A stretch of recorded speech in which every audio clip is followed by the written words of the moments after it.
ఈ దేశానికి నాయకత్వం పివి నరసింహారావు గారు ఇయ్యలేదా? గొప్ప మేధావిగా ఉత్తమ పార్లమెంటేరియన్గా జయపాల్ రెడ్డి గారు రాణించలేదా? బూరుగుల రామకృష్ణారావు గారు గొప్పగా పరిపాలన అందించలేదా? ఎందుకు ఇయ్యలేము మనం తెలంగాణ నుంచి?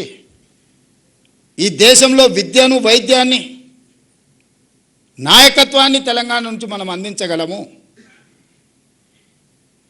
కానీ మనకు స్పష్టత ఉండాలి. మనం ఏ దానికోసం కొట్లాడుతున్నాం, ఎందుకోసం కొట్లాడుతున్నాం. దయచేసి ఉపాధ్యాయ సంఘాల నుంచి ఇక్కడికున్న నా మిత్రుల్ని, నేనేం కార్పొరేట్ స్కూల్లో చదువుకోలే, నేను గవర్నమెంట్ బడిలోనే చదువుకున్నా. నేను మొన్న కొత్తకోట పోయినప్పుడు చెప్పిన, గవర్నమెంట్ స్కూల్లో చదివితే ఏమవుతావు అని ఎవరన్నా అడిగితే తెలంగాణకు ముఖ్యమంత్రి అవుతా అని చెప్పమని.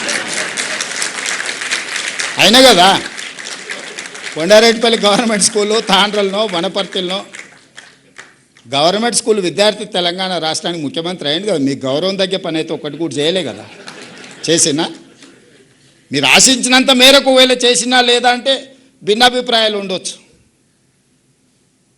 ఏ అనుభవం లేకుండానే నేను ఆ గతంలో ఏ మంత్రి చేయలే. అనుభవం లేకపోయినా 30 నెలల నుంచి తెలంగాణ రాష్ట్రాన్ని అయితే కలగాపులగం అయితే చేయలే కదా. జాగ్రత్తగా నేను నడుపుతున్నా కదా. మరి ప్రభుత్వంలో మీరు చదువు చెప్తే చదివిన ఒక స్టూడెంట్ ఈరోజు తెలంగాణ రాష్ట్రాన్ని దారిలో పెట్టగలుగుతున్నాడు, పరిపాలన అందిస్తున్నాడు. ఈ దేశంలో చాలామంది ముఖ్యమంత్రులు లేకపోతే ఈ దేశ ప్రధానమంత్రి వచ్చినప్పుడు కూడా నాతో కలిసి పనిచేయి భవిష్యత్తు బాగుంటుంది అనే పరిస్థితి వచ్చిందని మీరు చెప్పిన చదివే కదా. నేనేం వేరే బయటికి పోలే కదా. ముఖ్యమంత్రి అయినాక పోయినా హార్వర్డ్ యూనివర్సిటీకి పోయినా. ఆ చదువు ఎట్లుంటుందో చూద్దాం మా గవర్నమెంట్ బడి కంటే అని. కానీ మీరు ఇచ్చిన ఫౌండేషనే అక్కడ నాకు పనికొచ్చింది. నేను కూడా రీసెంట్గా ఎగ్జిక్యూటివ్ ఎడ్యుకేషన్ కోసం హార్వర్డ్ పోయి వచ్చిన. ఈ దేశంలో నాకు తెలిసి మరి ఎవరైనా ముఖ్యమంత్రులు పోయినో పోలేదో నాకు తెలియదు, పెద్దలు కేశవరావు గారు చెప్పాలా. ఇప్పుడున్న ఎడ్యుకేషన్ సిస్టమ్ మిమ్మల్ని పంపించడమే కాదు, as a state chief minister నేను కూడా వెళ్ళి చూసిన అసలు ఏంది. హార్వర్డ్ నుంచి గొప్ప గొప్ప మేధావులు వస్తారు, నోబెల్ గ్రహీతలు వస్తారు, యూనికాన్స్ వస్తారు అని అంటే చూద్దాం అది కూడా అని.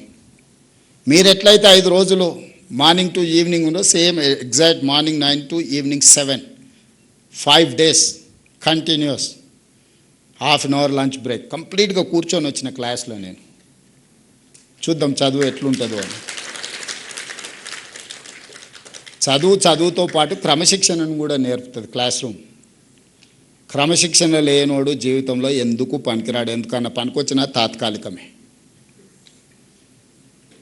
తెలివి తక్కువన క్రమశిక్షణ ఉంటే ఎక్కువ పని చేయొచ్చు. తెలివి ఎక్కువన క్రమశిక్షణ లేకపోతే సరైన సమయానికి వాడు అక్కడికి రానే రాడు. దానివల్ల ఏం ఉపయోగం. మహామేధావి ఉంటాడు కానీ పరీక్ష రోజు పరీక్ష రాయకపోతే ఏమవుతాడు. అట్లనే